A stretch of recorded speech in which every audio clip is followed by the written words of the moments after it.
Your AWS bill has a hidden line item that's costing you thousands, and it's not even showing up in Cost Explorer. Hidden costs?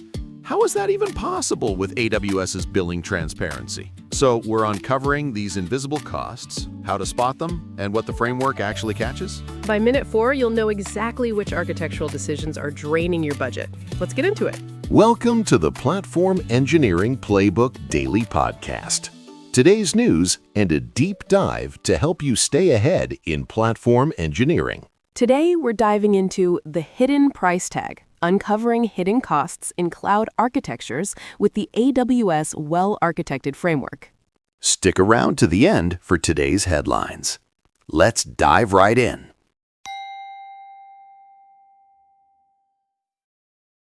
So let's talk about something that's been keeping a lot of platform engineers up at night, the hidden costs lurking in cloud architectures. We've all heard the promise that cloud computing would revolutionize how we build and scale systems, but what many organizations are discovering is that their cloud bills are telling a very different story than what they expected. Yeah, I've seen this firsthand. Companies migrate to the cloud thinking they'll save money, and then 6 months later, they're staring at a bill that's twice what they were paying for their data center. What's going on there? It's fascinating because the problem isn't with cloud computing itself, it's with how we architect for it. The AWS Well-Architected Framework actually addresses this directly, but here's the thing. Most organizations don't realize they need this guidance until they're already hemorrhaging money. According to recent data from IBM and the Ponemon Institute, cloud misconfiguration has become one of the top security and cost risks over the past decade. That's pretty alarming. So we're not just talking about overspending, we're talking about security risks too. Exactly. And here's where it gets really interesting. The hidden costs aren't just about your monthly AWS bill. We're talking about the cost of security breaches from misconfigured S3 buckets, the cost of downtime when your architecture can't handle load spikes, the cost of compliance failures when you don't meet regulatory requirements. These architectural decisions ripple out in ways that can fundamentally impact your business. But wait, isn't this what the AWS Well-Architected Framework is supposed to prevent? I mean, it's been around since 2012. You'd think so, right? But here's the reality. Having a framework and actually implementing it are two very different things. The framework has 6 pillars: operational excellence, security, reliability, performance efficiency, cost optimization, and sustainability. Most teams focus on maybe one or two of these, usually performance and sometimes cost. But when you ignore the others, that's where the hidden costs start creeping in. Can you give me a concrete example? Like, what does this look like in practice? Sure, let me paint you a picture. Imagine a startup that's growing rapidly. They're using AWS, they've got their microservices running on ECS, data flowing through Kinesis, storing everything in S3. Sounds bad, right? But they didn't implement proper tagging strategies, so they can't track costs by team or project. They're using on-demand instances for everything because they didn't plan for reserved capacity. Their data transfer costs are through the roof because they didn't optimize their architecture for data locality. And here's the kicker. They're not even aware of most of these issues until the CFO starts asking why their AWS bill is growing 30% month over month, while revenue is only growing 10%. That's a nightmare scenario, and I bet it's more common than we think. It's incredibly common. In fact, I'd argue it's the norm rather than the exception. The cloud gives you this incredible flexibility and power, but with that comes complexity. And when you're moving fast, it's easy to make decisions that seem fine in the moment, but create massive technical debt down the line. Coming up, we'll dig into exactly how organizations can use the AWS Well-Architected Framework to uncover these hidden costs before they spiral out of control, and we'll look at some real numbers that might shock you about just how much money companies are leaving on the table.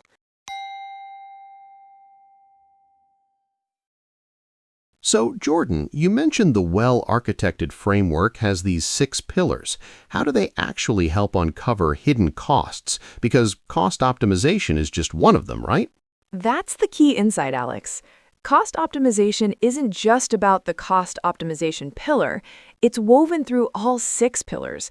Let me break this down with some real numbers. When AWS analyzes workloads using their well-architected tool, they categorize issues as high risk, medium risk, and low risk. High-risk issues, what they call HRIs, are the ones that can have significant negative impact on your business. And I'm guessing these aren't just about overspending on compute. Exactly. So here's a real example. A financial services company I worked with thought their biggest cost issue was their EC2 spend. They were spending about $200,000 a month on compute. But when we did a well-architected review, we found that their real problem was in the security pillar. They had misconfigured IAM policies that required manual intervention for every deployment. This was costing them 40 developer hours per week. That's over $300,000 per year in lost productivity, more than their entire monthly compute bill. Wow, so the hidden cost was actually in human time, not infrastructure. Precisely. And this is where it gets really interesting. Let's talk about data transfer costs. These are the silent killers of cloud budgets. AWS charges for data transfer between regions, between availability zones, and especially for data leaving AWS entirely. I've seen companies with architectures where microservices are chatting across regions constantly, racking up thousands of dollars in transfer fees that could be eliminated with better architecture. What kind of numbers are we talking about here? Let me give you a concrete example. Data transfer from AWS to the internet costs about 9 cents per gigabyte after the first gigabyte. Now imagine you have a video streaming service with poor CDN implementation. If you're serving 100 terabytes of video content per month directly from S3 instead of through CloudFront, that's $9,000 per month in egress charges alone. With proper CDN implementation, you could cut that by 50 to 70%. That's significant. But how do teams even discover these issues? It's not like AWS sends you a bill with a line item saying, hey, you're doing this wrong. And that's where the well-architected tool comes in. When you run a review, it asks you questions like, how do you manage data transfer costs? Or how do you select the appropriate instance types? Based on your answers, it identifies risks. But here's the thing, you need to be honest in your assessment, and you need to understand what the questions are really asking. But doesn't this create a conflict of interest? AWS is essentially telling you how to spend less money with them? It seems counterintuitive, but AWS has figured out that customers who optimize their costs tend to spend more in the long run because they can afford to grow their usage.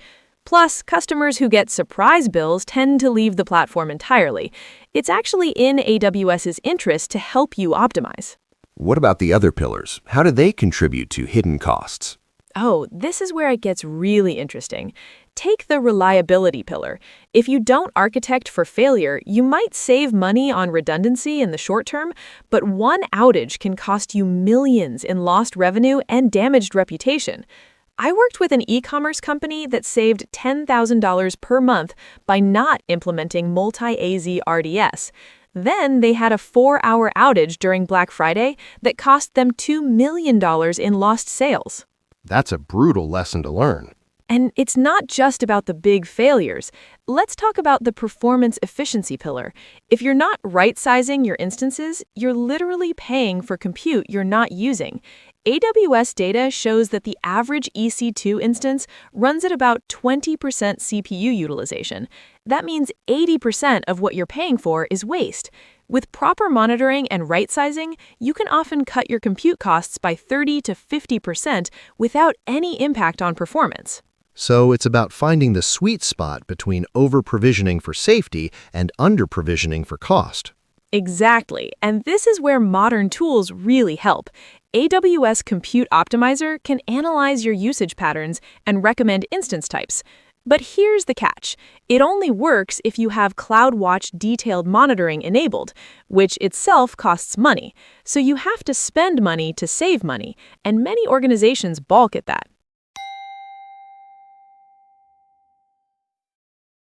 All right, Jordan, so let's get practical here. If I'm a platform engineer listening to this and thinking, oh no, we probably have all these hidden costs, what's my game plan?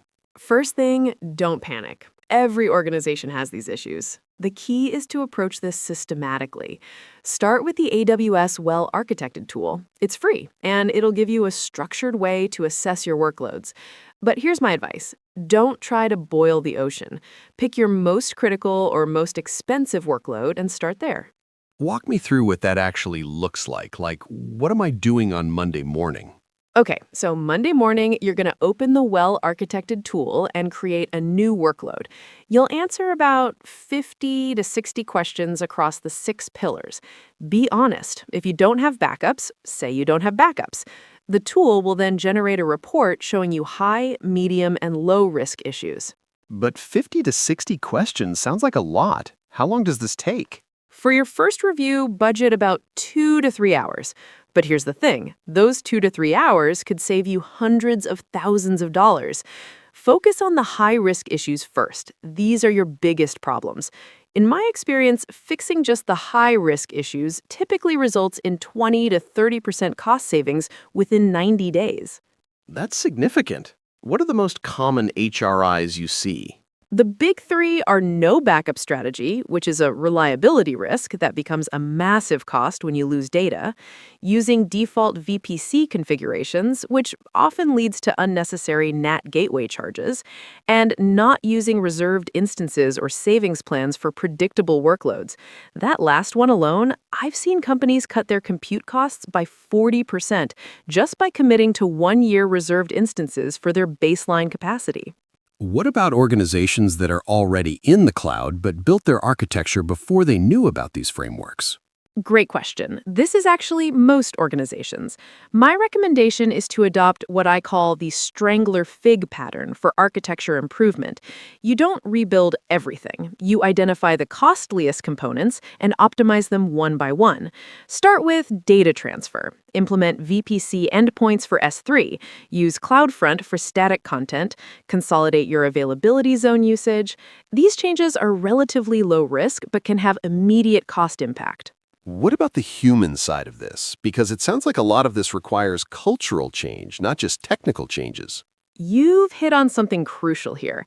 The technical solutions are actually the easy part. The hard part is getting your organization to prioritize this work. My advice? Translate everything to business impact. Don't tell leadership, we have misconfigured IAM policies. Tell them we're wasting $300,000 per year on manual processes that could be automated. And what about keeping this sustainable? How do you make sure you don't end up back in the same situation a year later? This is where the AWS Cloud Adoption Framework comes in, alongside the Well-Architected Framework. You need to build these practices into your development lifecycle. Set up cost allocation tags from day one, implement automated cost anomaly detection, make well-architected reviews part of your quarterly planning. And here's a pro tip. Tie architectural reviews to your promotion process. If someone wants to be a senior engineer, they need to demonstrate they can build cost-effective, well-architected systems. That's smart. Making it part of career growth ensures everyone cares about it. What's your take on where this is all heading with AI and increased automation? Here's what I think is really interesting. The rise of AI is actually making this problem both worse and better. Worse because AI workloads can be incredibly expensive. GPU instances aren't cheap. But better because AI can help us optimize. AWS is already using machine learning in services like Compute Optimizer. I predict that within 5 years, we'll have AI systems that can automatically architect cost-optimized solutions based on your requirements. But doesn't that put platform engineers out of a job? Not at all. It elevates the role. Instead of manually checking instance sizes, platform engineers will be defining business constraints and optimization targets. The hidden price tag of the future won't be in resource allocation. It'll be in failing to properly define what good looks like for your AI to optimize against. That's a fascinating perspective. So the skill set evolves from knowing how to configure resources to knowing how to define success. Exactly. And that brings us full circle to why frameworks like Well-Architected matter. They're not just checklists. They're teaching us how to think about trade-offs, how to balance competing priorities, and how to make architectural decisions that consider the full spectrum of costs, not just the AWS bill. The hidden price tag isn't just about money. It's about opportunity cost, technical debt, and business risk. Master these frameworks, and you're not just saving money, you're building systems that can evolve and scale with your business. Before we wrap up, let's catch up on this week's infrastructure news.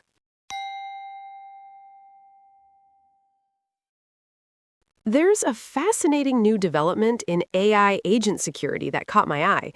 NanoClaw is tackling the security mess in OpenClaw by stuffing each AI agent into its own Docker container. The new stack reports this creates proper isolation between agents, which is a huge deal given how these systems are handling increasingly sensitive data. Wait, so each agent gets its own container? That sounds like it could get resource intensive pretty quickly. How's the installation process? They've streamlined it quite a bit, includes Slack integration right out of the box. The containerization overhead is worth it when you consider the alternative is having agents potentially accessing each other's data or resources. Speaking of containers, we've got some movement in the Kubernetes visibility space. D-Zone published a piece on the best open lens alternatives for 2025, and it really highlights how the landscape has shifted. What's driving people away from OpenLens? It's the evolution from single cluster to multi-cluster operations. Modern teams need stricter RBAC controls and GitOps adoption, which OpenLens wasn't really built for. The alternatives they're highlighting are much better suited for enterprise-scale operations. Now, here's something really interesting. Port published a case study on how their AI incident agent would have handled a real production incident. They're not just theorizing. They took an actual incident and showed step by step how autonomous resolution would work. Autonomous incident resolution sounds great until the AI makes things worse. What's their secret sauce? It's all about context. They use what they call a context lake. Combined with skill files, the AI actually understands your infrastructure rather than just pattern matching. Pretty compelling stuff from Port's engineering blog. Switching gears, DevOps.com dropped their latest job roundup with 5 great opportunities. Salary ranges are looking healthy across the board. The market's definitely hot right now. They've got positions ranging from startups to enterprises, all with competitive packages. Good time to be in platform engineering. Before we get to releases, we should mention GitHub had a brief code spaces incident on March 9th. Performance degraded with up to 5% failure rate for new code space creation. GitHub status shows they resolved it quickly, but it's a reminder of how dependent we've become on cloud development environments. Let's talk releases. Jaeger dropped version 2.16.0, and heads up, there are breaking changes. They're enforcing Go 1.25.7 across the codebase and removed the legacy remote sampling endpoint format. But the good news is they've added SchemaGen for internal extensions, which should make customization much easier. That's a significant update. Also, External Secrets Operator released Helm Chart 2.1.0. For teams managing secrets across multiple Kubernetes clusters, this is the tool that pulls secrets from external systems into your cluster securely. External secrets management is critical for platform teams. This release continues to mature their Kubernetes integration, making it easier to avoid hard-coding secrets in your manifests. That wraps up today's news. That's our show for today. If you found this valuable, please subscribe and share with a friend who'd appreciate it. Drop us a comment with your thoughts on today's topic. Links to everything we discussed are in the show notes. And check out platformengineeringplaybook.com for more resources and guides. Until next time.